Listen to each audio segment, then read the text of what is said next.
Eu não tenho o que falar, tá? Realmente eu fico emocionado.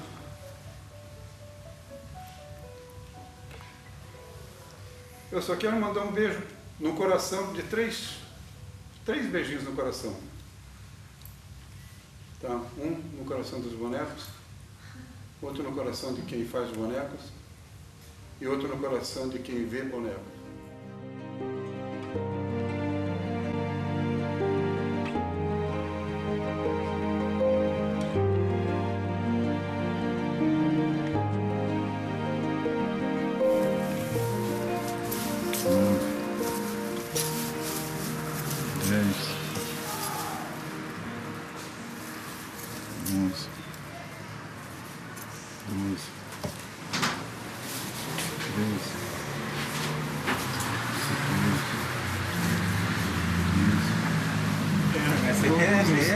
Só pra trala mesmo.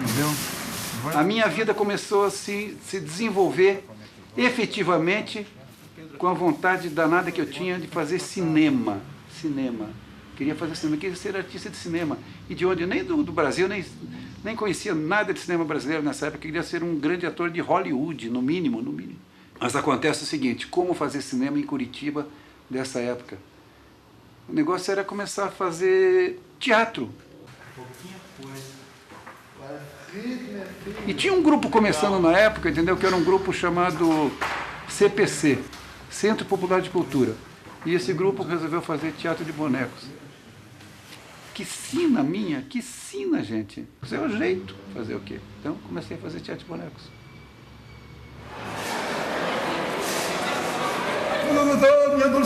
Minha Dulcineia, de repente ele... Para os outros. Fica calma. Bem mais calma, nessa calma.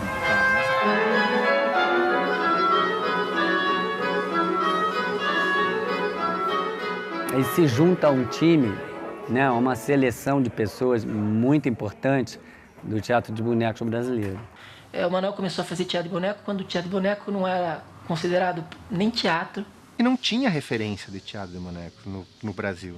E mais na ditadura, né?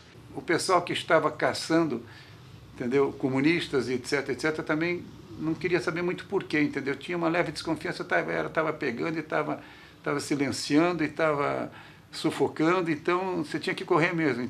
Mas aí eu tive que sair de Curitiba, aí eu fui embora, fui para o Rio de Janeiro, trabalhei em escritório, aí a empresa do Rio de Janeiro abriu uma filial em São Paulo, para não perder o emprego também aceitei ir para essa filial de São Paulo.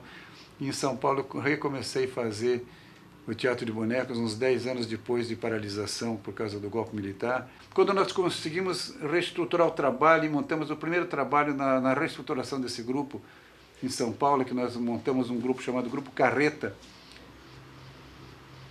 Aí montamos um espetáculo, inscrevemos num festival no Rio de Janeiro e nós ganhamos todos os prêmios do que era distribuído pelo festival.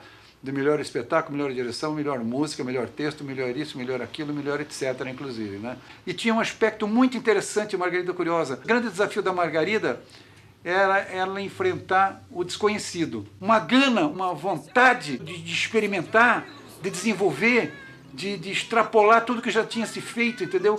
A minha vida profissional começou a adquirir uma certa característica, que era organizar o pedaço profissional que eu estava envolvido ou correr o risco de não ter o que fazer, de não ter onde trabalhar. Isso é reconhecido em todo o país, né? O Manuel sempre foi um mestre nesse sentido, mestre generoso, que colaborou para formar várias outras companhias, né? Quase que uma incubadora, né? de companhias. O Manuel queria mais que as pessoas viessem e que chegassem ali e começassem a fazer bonecos. Não é? E assim foi comigo também. E daí eu criei a minha companhia lá em Portugal, que era Beto Insa Kobachuk Teatro de Marionetas. Era assim uma representação do Manuel lá em Portugal e na Europa, porque eu viajava ali para os outros países vizinhos. Não é? Tinha aquele espírito, não é? De colaborar e de crescer juntos. Não é? E nossa, quantas companhias passaram por ali. Porque ele pegou isso e ele editou a primeira cartilha da Associação Brasileira de Teatro de Bonecos, era como se construir um boneco. A revista Mamolengo, né, que também era sobre literatura e sobre teatro de bonecos em geral. Então, esse que é o grande papel dele, né? De fomentar a arte bonequeira no país. E hoje a Associação Brasileira de Teatro de Bonecos é o que é por causa dele, isso sem dúvida, né? Sem dúvida.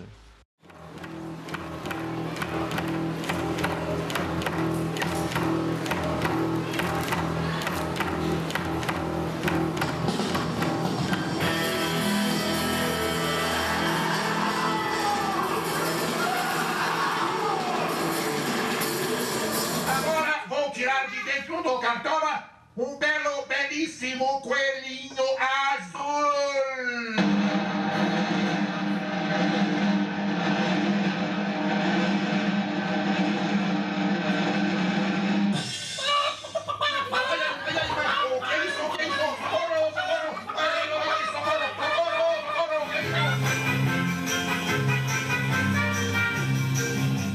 Eu acho que o Manuel teve essa sacada de começar a sentir que o teatro de boneco, para ser respeitado, deixar de ser chamado de teatro de bonequinho e ser respeitado como teatro, como uma forma de expressão teatral. Então as pessoas já chegavam a fazer teatro de bonecos com uma visão de luz, de som, de cenário, do todo, de uma produção toda, né? Que isso foi aprendido ali com o Manuel, porque ele estava dando esse passo. Ele queria uma produção melhor, ele queria uma coisa melhor.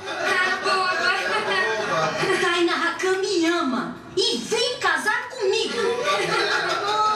E a gente vê a maestria dos bonecos, continua o cuidado, a equipe junto com ele, os filhos fazendo, né? Seguindo o caminho. Não teve aquela coisa assim, puxa, eu vou ser aquilo que o meu pai é. Foi despertando aquele talento para coisa e, sabe, ao natural mesmo.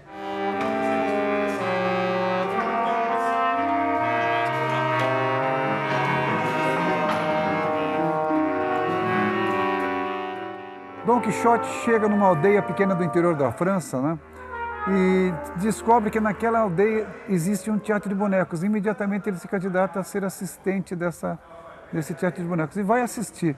Só que na megalomania dele, né? O Dom Quixote acaba, numa determinada altura da função, ele acaba misturando fantasia e realidade, investe com sua lança em riste contra os bonecos e destrói, desmonta, derruba o teatro de bonecos todinho, entendeu? E a ansiedade é mútua, né? A ansiedade de parte dos músicos que estão acostumados a trabalhar com ópera, né? Mas uma ópera com bonecos totalmente inusitada. Então o clima de hoje, primeiro ensaio com orquestra de grande excitação por parte dos músicos. Como o Manuel, ele é um diretor muito musical, então ele é assim intuitivamente musical, né? O que não é tão comum assim. Por exemplo, tá tocando uma música, o jeito que o boneco vem falando em cima da música, é tudo muito musical, muito ritmado, né? E além disso, o Manuel canta, né? Ele é afinadíssimo e tal, então tudo ajuda. Eu estudava arquitetura e almejava trabalhar com cenografia e logo de cara ele já me deu a oportunidade de fazer o primeiro trabalho, que era o trabalho chamado Canto Sul. A gente acabou conquistando bastante na questão cenográfica. Embora o conceito do espetáculo esteja na cabeça do diretor, ele me dava muita liberdade de criação. Então, para mim, foi ótimo. Eu consegui colocar dentro dos limites todos que tem uma produção teatral, colocar o meu trabalho. Joana d'Arc, foste tu a escolhida para libertar a França!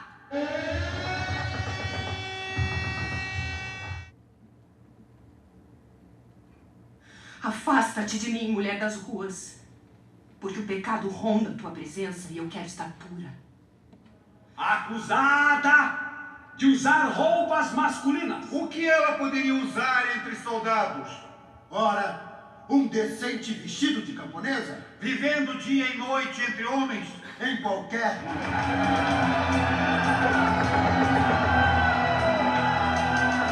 Pra mim tudo é teatro, né? Mas é uma luz diferente, é uma luz diferenciada, né? Uma luz mais pontuada, mais delicada. De repente já fiz com ele, nos espetáculos dele, coisa de iluminação arquitetural. Já fiz luz de teatro, já fiz luz de boneco, já fiz luz de mar, quer dizer... Então ele tá sempre inventando um negócio e fala, pô, não dá pra ser só aquela luz de teatro formal, tem que ser outra coisa. Ah, agora eu vou pegar um negócio iluminação de não sei o quê, agora eu vou pegar uma vela. Tem novidade no mar, tem novidade na terra, tem novidade no ar. O que será que será? Que o Bote vai nos contar. Então aí começou a ficar fácil para mim fazer a luz, porque daí você participa realmente do processo como um todo. Desde ele começar a escrever o texto, ele terminava de escrever um texto, ele me mandava. E ele sempre citando algumas referências de luz. E daí eu falava, ó, isso aqui não dá, mas vamos tentar fazer assim. Então sempre tinha uma... Ele sempre dá... O Manuel tem essa coisa, ele sempre dá o caminho. E depois ele te larga e vai meio que lapidando, assim. E com a luz é a mesma coisa.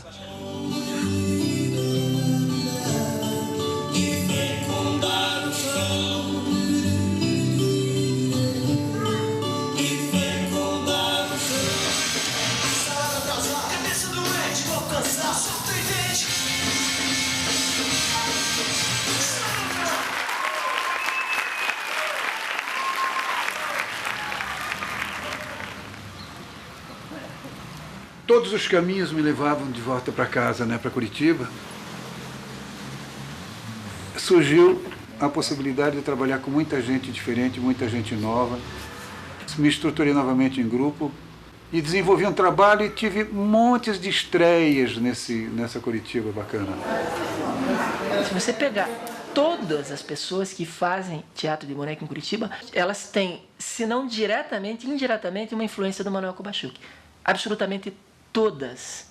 E claro que chegando aqui em Curitiba, me impressionou a forma como o Manuel se articulava com os outros bonequeiros, com a questão do mercado, com a questão da produção, a forma como ele já tinha um ateliê profissionalizado. E sem contar que a maioria dos bonequeiros hoje que atuam no Brasil ou aprenderam a fazer marionete, né, digamos, os bonecos de fio, com ele, ou aprendeu com alguém que aprendeu com ele. Que o Manuel, na verdade, é meu mestre primeiro, né? Quem realmente me ensinou a base de tudo, né? Todo dia você vai para a escola, porque todo dia você aprende uma coisa diferente com o Manuel.